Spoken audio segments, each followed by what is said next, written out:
你係咪都試過？夜晚半夜3更無啦啦醒咗，個心無端端慌起上嚟，又講唔出究竟驚啲乜，個腦就好似一部勸唔到嘅收音機咁，喺度瘋狂重播。一時又諗返10年前，點解當初唔狠下心買咗嗰層樓？一時又諗起當年做錯嘅一個決定，信錯咗一個人，搞到今時今日咁辛苦。諗完過去嘅遺憾，轉個頭又開始驚將來，自己份工仲可以做幾耐？啲仔女第時大個咗搵唔搵到食？自己老咗病咗冇人理又點算？你越諗越精神，越諗心跳得越快，甚至乎會飆冷汗。明明間屋好靜，明明身邊乜事都冇發生，但你硬係覺得有一個好大嘅石壓住個心口，唞唔到氣。其實你以為過去嘅事已經走咗，未來嘅事仲未嚟到，但點解佢哋喺你個腦入面依然咁真實？真實到可以令你喺舒舒服服嘅床上痛不欲生。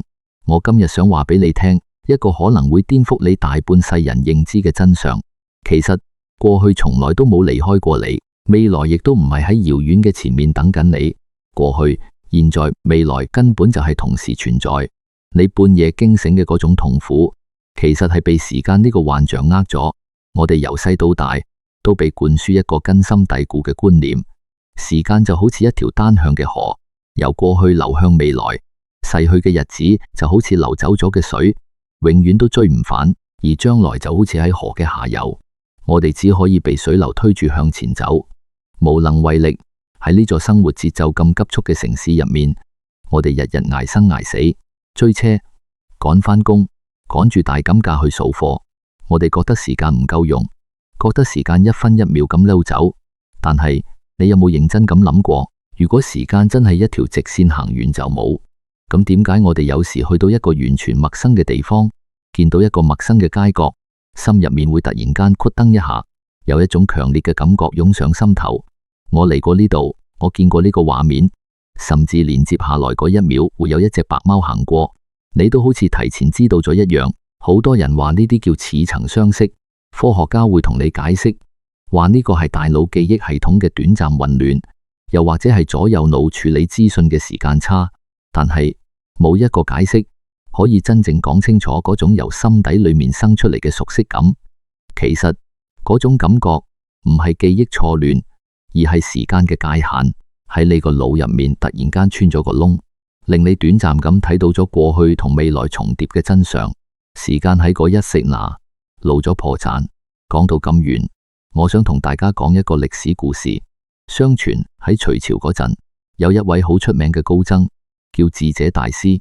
佢係佛教天台宗嘅創始人，修為極之高深。有一日，智者大師喺度安安靜靜咁誦讀《法華經》。當佢讀到其中一段嘅時候，佢成個人入咗定。入定即係話佢嘅心完全靜落嚟，靜到超越咗我哋凡夫俗子對空間同時間嘅感知。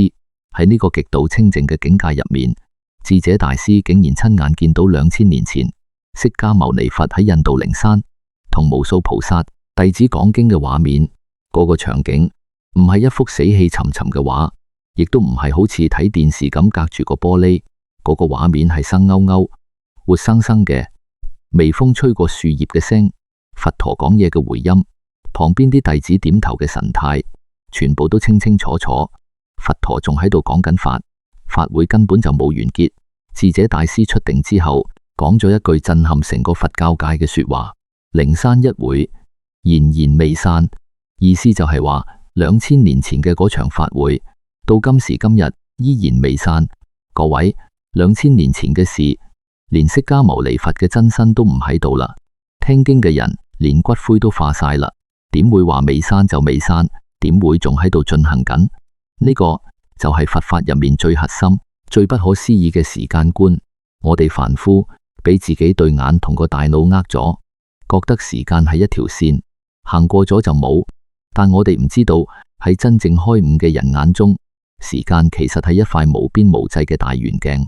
2000年前嘅事同埋2000年後嘅事，其實全部都喺呢塊鏡入面清清楚楚同時存在。如果覺得好難明，我哋可以攞睇電影嚟做個比喻。大家諗下，一套2個鐘頭嘅電影，開頭嘅觀念中間嘅高潮、大結局嘅真相，其實一早已經全部印晒喺同一餅菲林膠卷上面。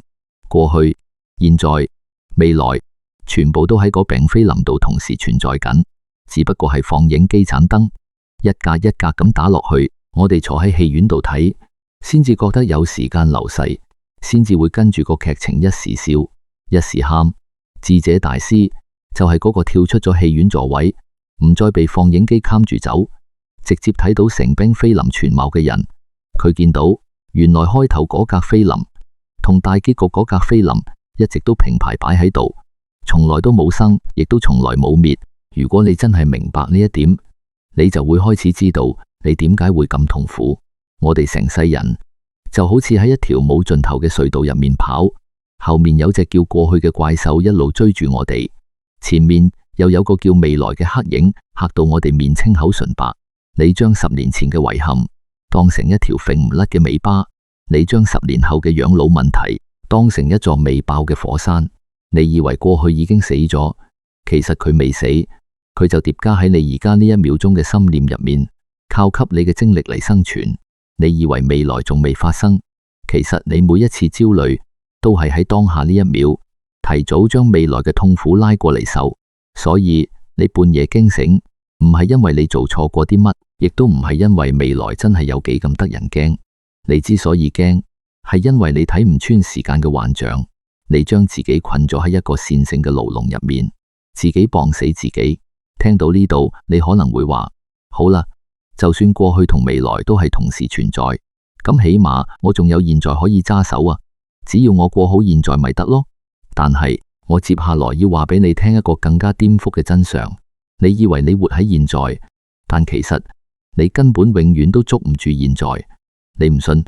我想請你做一個好簡單嘅實驗，你試下喺心入面或者大大聲講出現在呢兩個字。好啦，當你講完現在嘅嗰一剎那，你回頭睇下，頭先嗰個現在仲喺唔喺度？冇錯，當你一開口，甚至你個腦啱啱先浮起個念頭，嗰個所謂嘅現在就已經死咗，已經變咗做過去。你永遠捉唔住一個靜止嘅現在。你啱啱想用手指指住佢話，就係呢一刻啦，佢已經好似流水咁喺你手指那度溜走咗。我哋再諗深一層，將時間切到好細好細。你話1秒鐘之前係過去，1秒鐘之後係未來，咁現在究竟喺邊度？現在夾喺過去同未來中間，佢究竟有幾長？係1秒、0.1秒，定係1毫秒？其實無論你點樣切，你都會發現，所謂嘅現在根本就冇厚度，佢只不過係過去同未來之間一條虛幻嘅分界線，一邊係已經消失嘅過去，另一邊係仲未出現嘅未來。而現在本身係一個冇實體、企唔穩腳嘅幻覺。如果現在根本就冇實體，咁我哋點解會覺得時間係一路行緊嘅呢？點解我哋會覺得自己實實在在咁活喺現在呢？呢個就係我哋個大腦同我哋開嘅一個好大嘅玩笑。大家諗下，我哋平時搭地鐵，當架車開得好快嘅時候，你望住窗外面，會覺得啲隧道燈管、廣告牌一條條光影咁向後退，你會覺得係出面啲景物喐緊，但其實出面啲嘢根本冇喐過，喐嘅係你坐緊嗰架車，係你嘅視覺。時間都係一樣，時間根本就冇流逝過，佢從來都冇好似河水咁向前流。真正流動緊嘅係我哋嘅念頭，係我哋嘅意識。我哋個腦將無數個冇厚度、死板板嘅畫面，好似番茄畫切咁，一頁一頁咁快速翻過去。因為翻得太快，我哋嘅感官跟唔切，就產生咗一個錯覺，覺得時間係連續嘅，時間流逝緊。其實早喺幾百年前，西方嘅物理學家愛因斯坦提出相對論嘅時候，就已經證實咗時間唔係絕對嘅，時間係一種錯覺。但係如果我哋將目光放遠啲，去到2000幾年前嘅古印度，佛教對時間嘅睇法比現代物理學更加徹底，更加一針見血。喺佛教裏面有一位好出名嘅大菩薩，叫做龍樹菩薩，佢寫咗一部好出名嘅著作叫《中論》，入面有一篇專門講時間，叫觀時品。龍樹菩薩唔同你講啲乜嘢深奧嘅物理學，佢只係用咗一個連小學生都聽得明嘅邏輯，就將時間呢個幻象徹底打碎。佢係咁講嘅：我哋成日將時間分成三節，過去、現在、未來，但我哋試下攞走其中一節，睇下會點。如果你話現在係真實存在嘅，咁現在係點樣定義出嚟嘅？現在就係因為有過去，先至顯得有現在，就係因為有未來，先至對比出一個現在。如果前面冇過去，後面冇未來，咁你話俾我聽，咩叫現在？同樣道理，如果你話過去係真嘅，咁過去即係咩？過去就係指現在之前嘅時間。如果連現在都企唔穩，連現在都唔存在，咁過去又去邊度揾個立足點？龍樹菩薩話俾我哋聽，過去、現在、未來呢三樣嘢就好似三支互相挨住嘅木棍一樣，佢哋一定要三支互相撐住，先至可以企得喺度。如果你夾硬抽走其中一支，另外兩支就會即刻冧晒。即係話，時間根本就冇一個獨立存在嘅實體，佢哋全部都係互相依賴，對比出嚟嘅假象。就好似你話長同短，冇短就冇長；你話上同下，冇下就冇上。過去、現在、未來都只不過係我哋為咗方便溝通，為咗理解呢個世界而生安白做出嚟嘅標籤。當你真係明白呢個道理，你就會發現我哋平時為咗時間而生出嚟嘅焦慮有幾咁冤枉。你每日都覺得時間唔夠用，覺得青春留唔住，於是你係咁影相，係咁買紀念品，想留住某一個美好嘅現在。但你越係想捉緊，你就越會覺得失落，因為你潛意識知道，呢一秒鐘你點捉都係會變做過去。又或者你犯咗一個錯，你覺得過去好似一嚿大石頭咁砸住你，你以為嗰個過去係實實在在發生咗，改變唔到嘅事實。但如果連現在都只係一個幻覺，過去又點會有一個實實在在嘅形體去砸住你？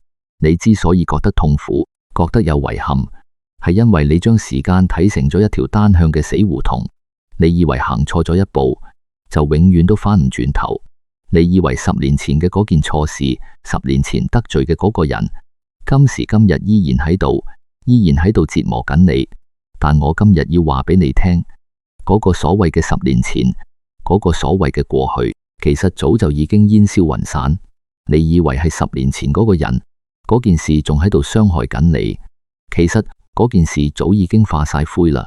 真正攞把刀，日日夜夜、年年月月咁捅你嘅兇手，根本唔係人哋，亦都唔係時間，嗰個兇手係你自己。好多人聽到呢度，心入面可能會覺得好委屈，我都唔想成日諗起㗎。但嗰件事真係好傷，嗰個人真係好絕，我控制唔到自己唔去後悔，唔去怨啊嘛。我好明白呢種感受，但係我今日想請你冷靜落嚟，睇清楚悔恨同怨恨嘅真正面目。你試下而家喺心入面諗翻起一件令你最痛、最耿耿於懷嘅事，可能係當年俾最信得過嘅人出賣，可能係後生嗰陣做錯咗一個搞到傾家蕩產嘅決定，又或者係對已經過身嘅親人講過一句好難聽嘅說話。當你諗緊呢啲畫面嘅時候，你留意下自己嘅身體，你個胃係咪會拿住？你個心跳係咪會無端端加快？你條框同膊頭係咪會即刻飛緊晒？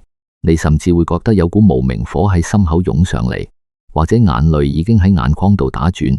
但係你諗深一層，明明嗰件事已經係5年、10年，甚至30年前發生嘅事，當時嘅場景早已經唔存在，當時嘅人可能已經各散東西。點解你個身體今時今日仲會有咁強烈嘅反應？原因好簡單，亦好得人驚。因為對於你個大腦嚟講，你每一次回憶根本就唔係喺度回顧歷史，你每一次諗起，其實就係喺當下呢一秒，將嗰件痛苦嘅事由頭到尾重新經歷多一次。2000幾年前，佛陀就曾經用一個好生動嘅比喻，講穿過呢個凡夫嘅通病。呢個就係佛教入面好出名嘅第二支箭嘅開始。有一日，佛陀問身邊啲弟子，如果有一個人喺森林度行下，突然間飛嚟一支毒箭，射中咗佢，佢會唔會覺得痛啊？弟子就答：世尊，當然會覺得痛啦，仲會好傷添。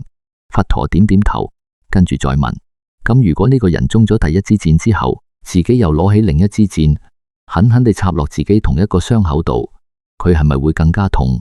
弟子話係啊，咁樣做簡直係雙重折磨。佛陀就話，其實世間上嘅人日日都喺度做緊呢件蠢事。各位，佛陀講嘅第一支箭就係我哋人生入面遇到嘅無常、意外、別人對我哋嘅傷害，或者我哋自己一時糊塗犯下嘅過失。呢支箭射埋嚟係會痛，會流血，呢個係無可避免嘅因果果報。但係只要事情過咗，傷口慢慢就會埋口。真正攞命嘅係第二支箭，甚至第三、第四、第一萬支箭。呢啲箭就係我哋事後嘅悔恨、自責、怨天尤人。嗰件事只係傷害咗你一次，但你喺往後嘅幾十年裏面，每一次諗起點解我當初咁蠢，點解佢要咁對我，你就係親手掹出一支新嘅箭，大大力插落自己個舊患度。你唔係喺度回憶過去，你係用緊現在嘅生命力喺度創造新嘅痛苦。我講個真實嘅例子俾大家聽。我識得一個長輩，大家叫佢華叔。華叔後生嗰陣，同一個由細玩到大嘅好兄弟夾份做生意，本來搞得有聲有色，後來因為一啲錢銀可卡同埋誤會，兩兄弟反晒面，鬧上律師樓，差啲連命都拼埋，最後生意執咗，兩個人亦都老死不相往來。由嗰日開始，華叔個心就住咗一隻叫怨恨嘅鬼，佢逢人就講嗰個兄弟點樣衰，點樣對佢唔住。每次見到電視播啲兄弟反目嘅戲，佢都會咬牙切齒。佢甚至將呢種怨氣發洩落屋企人度，成日發脾氣，搞到啲仔女都怕咗佢，盡量少啲返屋企食飯。就係咁，30年過去，華叔由一個精神奕奕嘅壯年人，變成一個滿身病痛嘅阿伯，血壓高，心臟又有事。佢成世人都困喺嗰場30年前嘅恩怨入面，行唔返出嚟。但係最諷刺嘅係咩？你知唔知？後來有街坊打聽返，原來佢嗰個所謂嘅仇人兄弟，10幾年前已經移咗民去外國，仔女結晒婚，抱埋孫，連當初拗交嘅細節，人哋都已經唔係好記得。日日喺後花園種花養狗，過得不知幾開心。大家睇清楚未？嗰個傷害華叔嘅過去，其實一早已經唔存在。真正折磨緊華叔嘅，根本就唔係佢個兄弟，而係華叔自己。華叔用咗自己30年嘅青春、健康，甚至係家庭幸福，去為一件早就死咗嘅事陪葬。佢日日夜夜都喺度幫自己個傷口招魂。我哋好多人其實都係華叔。我哋成日以為過去係一個已經寫死咗嘅劇本，係一個永遠洗唔甩嘅污點。我哋覺得因為過去發生咗嗰件衰嘢，所以我今世人注定就係咁悲慘啦。但係如果我哋用翻上面講嘅三世同時嘅道理去睇，你會發現呢種諗法係幾咁荒謬。我哋講過，過去、現在、未來根本就冇絕對嘅界限，佢哋係同一個流動緊、不斷變化嘅整體。過去並冇固定喺幾十年前嘅某一個點，過去就活喺你而家呢一念入面。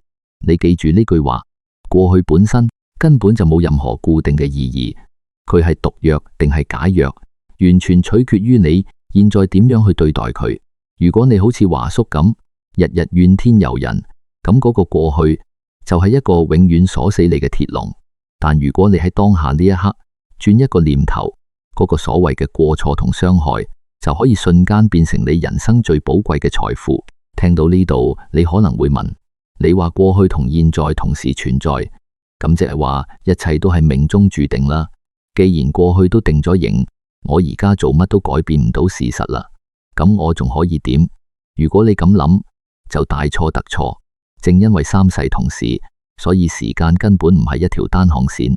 你今日做嘅一個決定，生起嘅一個善念，係可以倒流返去，直接改寫你10年前嗰場災難嘅意義。各位，佛教講嘅過去、現在、未來同時存在，絕對唔係話你個人生就好似一隻燒錄好嘅影碟，你只可以坐喺梳化度，被動咁睇住自己點樣發達，點樣仆到。恰恰相反，佛法係想話俾你聽，你唔係觀眾，你係坐喺人生剪接室入面，揸住把剪嗰個導演。點解咁講？因為佛教講嘅同時存在，係一種緣起上嘅相互影響，過去同未來唔係兩個鎖死咗嘅保險箱，佢哋係活生生嘅，係會跟住你現在呢一秒鐘嘅心念而不斷改變形狀嘅。講到呢度，我要同大家分享一個禪宗入面非常之震撼嘅歷史公案。喺古代，有一位修為好高嘅禪師，叫做頭子大同禪師。佢喺深山入面修行咗30幾年，名氣好大。有一日，有個後生嘅和尚上山參拜佢，問咗佢一條問題：師父，你喺呢座山度住咗30幾年，究竟見到啲咩最高深嘅境界？可唔可以指點下我？頭子大同禪師望住佢，淡淡定定咁講咗7個字：鴉國女子白頭絲。個後生和尚一聽，成個人震咗一下，當下就開悟咗。呢7個字究竟係咩意思？鴉國就係舊陣時啲細路女，頭頂紮住2個字嘅髮型；白頭絲就係滿頭白髮。鴉國女子白頭絲，意思就係一個梳住細路女髮型嘅小妹妹，明明仲係青春小艾，但係佢啲頭髮竟然已經全白，變成一個老人家。喺我哋凡夫嘅常識入面，呢個係冇可能嘅事。一個細路女要經歷幾十年嘅風霜，慢慢捱，先會變成一個白髮蒼蒼嘅阿婆。點可能同一個時間又係細路女，又係老人家？但係喺真正開悟嘅禪師眼入面，時間嘅界限係唔存在嘅。當佢望住嗰個梳住鴉角嘅小女孩嗰陣，佢未來變成阿婆嗰個白髮蒼蒼嘅樣，其實已經喺當下呢一刻清清楚楚咁顯現緊。過去嗰個細路女，而家嗰個少女，將來嗰個老人家，根本就唔係3個人，而係同一個生命，係唔同時間點嘅投射。佢哋全部都同時存在於當下呢一念之中。既然過去同未來都匯聚喺現在呢一點，咁改命嘅玄機就出現啦。你只要改變現在，你就可以同時改變過去同未來。好多人會死頂過去發生咗嘅事，邊有得改啊？我爭人錢就係爭人錢，我做錯決定就係做錯決定，事實點改啊？冇錯，發生咗嘅事實係改唔到，但係嗰件事實對於你人生嘅意義係每一秒都變緊㗎。我舉個好簡單嘅例子，大家身邊實有呢啲人，有2個人同樣喺30幾歲嗰陣遇到經濟大環境好差，生意失敗，爭落銀行，同一身親戚朋友好多錢。第一個人從此一蹶不振，佢日日匿喺屋企飲悶酒，逢人就怨：我當年真係盲咗眼，先會去搞嗰門生意。如果唔係，我而家一早買咗幾層樓收租啦。我呢世人就係俾嗰次失敗搞彎晒。結果佢真係成世都冇再企起身，屋企人由得佢，朋友都怕咗佢。對佢嚟講，30歲嗰次失敗就係佢人生一個永遠洗唔甩嘅污點，一個判咗無期徒刑嘅枷鎖。但係第二個人呢？佢痛定思痛，認清楚自己當初點解會衰。佢放低身段，由低做起，打幾份工，慢慢一點一滴咁將啲債還清。10年之後，佢憑住之前失敗累積落嚟嘅經驗，睇準機會重新創業，結果大學成功，仲做得好過以前。當記者或者朋友問起佢當年破產嘅事，佢笑笑口咁話：嗰次失敗係我呢世人最寶貴嘅財富。如果冇當年跌到咁痛，就冇今日咁穩陣嘅我。大家睇清楚未？同樣係30歲生意失敗呢個過去，喺第一個人身上係催命符，喺第二個人身上就變咗做成功嘅墊腳石。過去有冇變過？冇，佢哋都係破過產，但係改變嘅係現在嘅你。你而家嘅選擇同行動，直接決定咗過去嗰件事究竟係一段孽緣定係一段福報。呢個就係佛法講嘅轉業。你用而家嘅善去洗淨過去嘅業，咁具體落到我哋每日嘅生活度，應該點樣做先可以從過去嘅悔恨入面徹底解脫出嚟？我教大家一個非常之實用嘅過去解脫3步法。第一步，暫暫停見。當你半夜3更或者一個人靜靜地嗰陣，個腦又開始播舊片，又開始諗點解我當年唔敢做，點解佢要咁對我嘅時候，你馬上喺心入面大大聲同自己講個停字。你要話俾自己聽，嗰件事已經死咗，我而家喺度後悔，係幫件死物招魂，只會反多自己2刀，對成件事係零幫助。第二步，抽一個教訓，然後封檔案。你冷靜落嚟之後，問自己一個問題：由嗰件錯事或者嗰段失敗嘅關係入面，我學到最重要嘅一個教訓係咩？記住，只可以抽一個教訓。例如，我以後借錢俾人一定要簽白紙黑字，或者我以後對屋企人講嘢要控制脾氣。將呢個教訓寫低，然後喺個腦入面將呢份檔案打個交叉，封存佢，唔好再去回味嗰種痛。第三步，用而家嘅行動重新定義過去。由今日開始，將你手頭上嘅每一件小事做好。當你忍住冇對身邊人發脾氣嗰陣，當你將一份原本好難搞嘅工作順利完成嗰陣，你記住，你唔係喺度彌補過去，你係喺度重寫過去。因為你今日嘅成熟，正正係由昔日嘅錯誤度換翻嚟嘅。過去從來都唔係你嘅仇人，佢係你嘅嚴師。過去嘅心結，我哋而家識得解啦。但係人嘅煩惱又點會得咁少？搞掂咗過去，好多老友記轉過頭又會跌入另一個無底深淵，就係驚未來。我而家係冇事，但我驚我將來老咗周身病痛冇人理啊嘛。我驚我啲仔女第時結咗婚唔要我啊嘛。你以為你日日喺度擔心就叫做防患未然？你以為求神拜佛保平安就可以擋災？但我今日要話俾你聽一個好殘酷嘅事實，你所有嘅擔驚受怕根本就唔係喺度預防災難，你係喺度預知緊痛苦，甚至乎你係喺度暗中召喚緊嗰場大病，嗰場家庭變故。點解未來未發生，你已經喺度幫佢還緊債？我哋又用翻三世同時呢個道理嚟睇，我哋講過，未來唔係一個寫好咗嘅劇本，喺前面某一個山窿度等緊你行入去。未來係孕育喺你現在呢一秒鐘嘅每一個念頭入面。你而家諗乜，未來就生啲乜。佛教有一句說話叫做一切唯心造，就係呢個意思。我講一個好典型嘅例子，大家聽下身邊有冇呢種人。我認識一位阿姐，大家叫佢蘭姨。蘭姨60幾歲，老公早幾年走咗，留低一對仔女都已經出嚟做嘢。蘭姨自己有積蓄，每個月又有生果金同長俸，本來下半世應該舒舒服服，得閒去飲下茶，打下牌。但係蘭姨成世人就係衰喺一個驚字，佢極之驚自己將來會孤獨終老，佢驚啲仔女拍拖結婚之後會掉低佢唔理，佢驚自己第時有老人痴呆，啲錢會俾新抱呃晒。因為呢種對未來嘅極度恐懼，蘭姨開始做出一連串好極端嘅行為。佢規定啲仔女每個星期日一定要返嚟食飯，遲到半個鐘佢就發脾氣，話啲仔女翅膀硬咗唔要阿媽。個仔帶女朋友返屋企，蘭姨就黑口黑面，百般單打，覺得個女仔係貪佢哋啲家產。佢仲成日喺仔女面前扮病，喐啲就話自己心口痛、頭暈，半夜3更打電話叫啲仔女仆返屋企，其實只係想試下啲仔女仲着唔着緊佢。蘭姨成日同啲街坊講，我咁做都係為咗將來打算之嘛，養兒防老。我而家唔揸緊啲，第時老到喐唔到，邊個可憐我？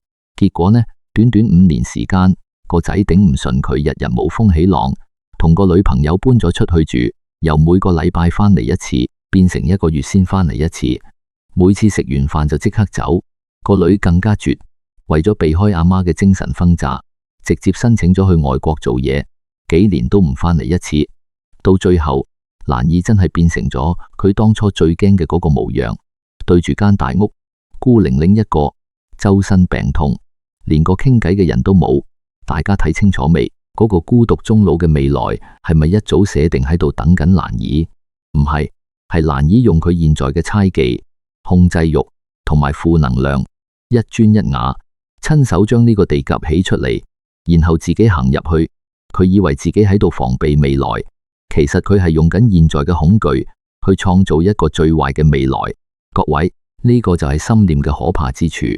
外國有心理學家做過一個好出名嘅研究，佢哋叫一班人將自己未來1個月最擔心會發生嘅事全部寫落紙度，過咗1個月之後再返去對比，結果發現大家擔心嘅嘢有90%以上由頭到尾都冇發生過，而剩低嗰1成真係發生咗嘅事，絕大部分嘅結果都比當事人想象中容易解決得多。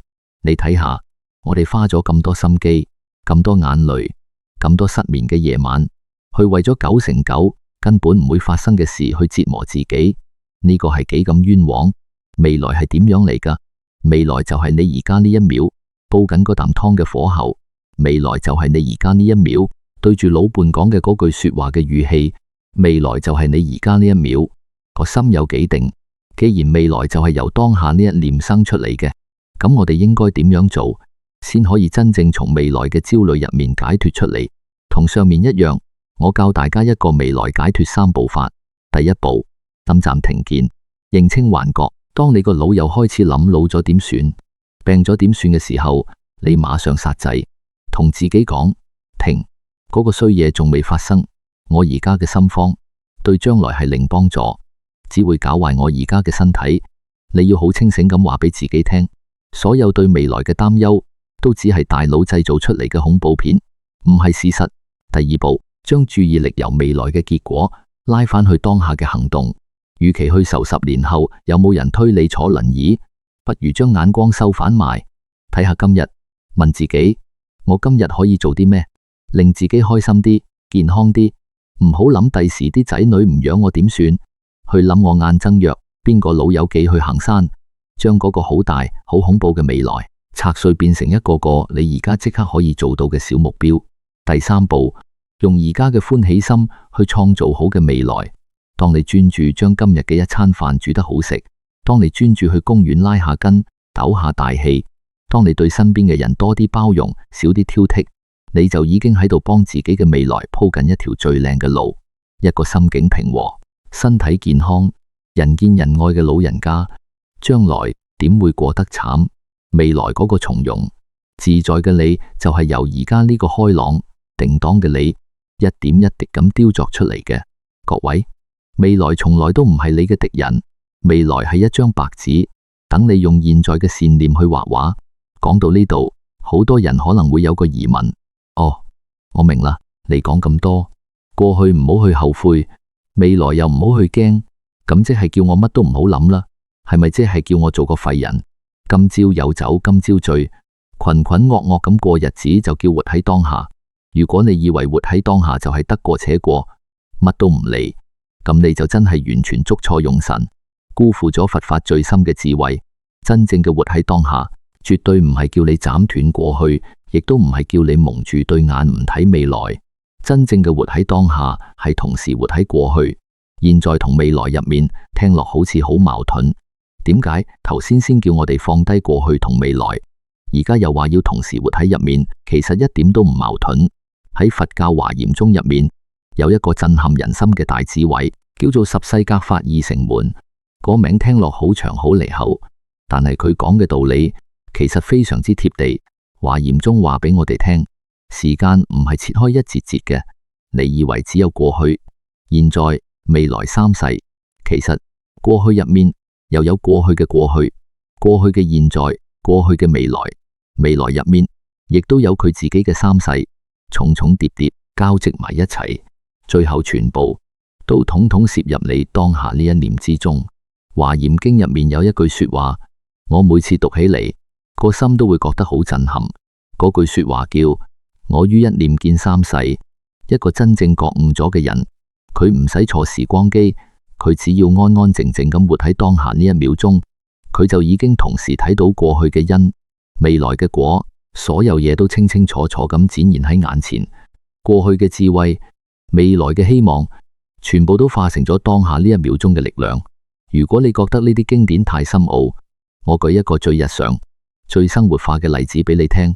譬如話，今晚天氣有啲涼，你行入廚房，想煲一靚湯，或者煮一碗熱辣辣嘅湯麵俾老伴食。當你企喺個爐頭前面嗰陣，你唔需要去後悔頭先喺街市買貴咗棵菜，你亦都唔需要去擔心聽日個市道會變成點。你只需要全心全意專注睇住臘入面啲水，適時咁加料，較好個火候。呢個專注就係現在。但係喺你專注緊嘅同時，你個腦入面其實係帶住過去嘅。你記得上次煮麵煮得太耐，啲麵淋晒唔好食，又記得老伴唔食得太鹹。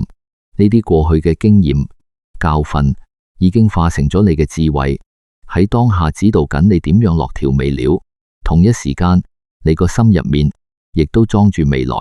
你心入面有一個期盼，我要煮一碗好好味嘅麵，等屋企人食得開開心心，暖胃又暖心。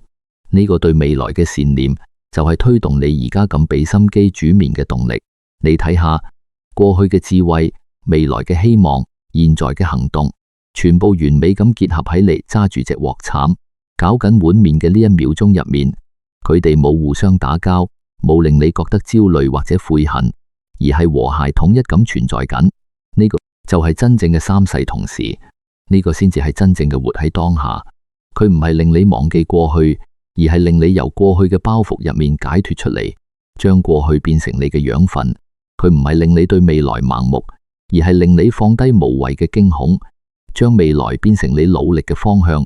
你嘅身心完全投入喺眼前呢一刻嘅行動入面，冇一絲雜念。當你真正做到呢一點嘅時候，你會發現一個好神奇嘅現象：時間消失咗。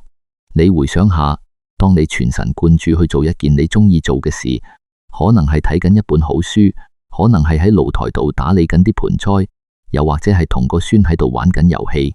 嗰陣時，你係咪會完全忘記咗時間？幾個鐘頭眨下眼就好似幾分鐘咁過咗。喺嗰一個全神貫注嘅狀態入面，你根本感覺唔到時間流逝。你冇老到，你亦都冇喺度等死。你喺嗰一刻超越咗時間嘅控制。呢種冇時間嘅感覺就係永恆。佛教入面成日講嘅涅槃，好多人誤會咗，以為涅槃係一個死後先至去到嘅地方。其實唔係涅槃，就喺當下。當你放低晒對過去嘅執着，對未來嘅恐懼，完全清靜歡喜咁安住喺當下呢一秒鐘，嗰一刻你已經身處涅槃，你已經喺極樂世界入面。今日同大家傾咗咁耐，由智者大師見到2000年前嘅靈山法會未散，講到龍樹菩薩拆解時間嘅幻象，再講到點樣用當下嘅善念去重寫過去，創造未來。可能有人會覺得，既然時間係假嘅，咁因果報應係咪都係假嘅？絕對唔係。佛法最圓滿嘅地方就係佢唔會偏埋一邊。喺最高嘅智慧層面，過去、現在、未來同時存在。時間嘅枷鎖係虛妄嘅，係為咗幫你解開心結。但係喺我哋生活嘅現實層面，種瓜得瓜，種豆得豆，因果報應係絲毫不爽，絕對真實嘅。我哋唔可以因為時間係幻覺，就覺得做乜都冇所謂，陷入虛無。我哋亦都唔可以因為因果係真，就被過去砸死，被未來嚇死。我哋要做嘅係做時間嘅主人，而唔好做時間嘅奴隸。時間係一個好叻嘅魔術師，佢會用過去嘅畫面嚟呃你嘅眼淚，又會用未來嘅陰影嚟嚇到你腳軟。但只要你睇穿佢嘅掩眼法，你就會知道過去未曾死去，未來亦都唔喺遠方。你成世人唯一真正擁有嘅，只有現在呢一刻呼吸，呢一個念頭。人生好短，不過係一念之間，你一念迷，轉唔出個死胡同，你就係活生生咁跌入無盡嘅輪迴同痛苦入面。但只要你一念覺醒，放低執着，轉個好嘅念頭，你當下就已經喺淨土入面獲得真正嘅大自在。希望今日嘅分享可以幫到大家放低心入面嗰嚿大石，解開時間綁住你嘅繩。喺評論區寫低你而家最放唔低嘅一件事，寫出嚟，面對佢，個心會鬆啲。當係一個重新嘅開始。如果你覺得今日嘅影片對你有啟發，請你幫手俾個點讚，分享俾身邊可能正喺度為過去懊悔、為將來擔憂嘅老友記同屋企人，等佢哋都可以聽到呢個真相，從痛苦入面行出嚟。亦都記住訂閱呢個頻道，我哋會繼續同大家分享更多洗滌心靈嘅智慧。祝願大家都能夠安住當下，隨遇而安。我哋下期再見。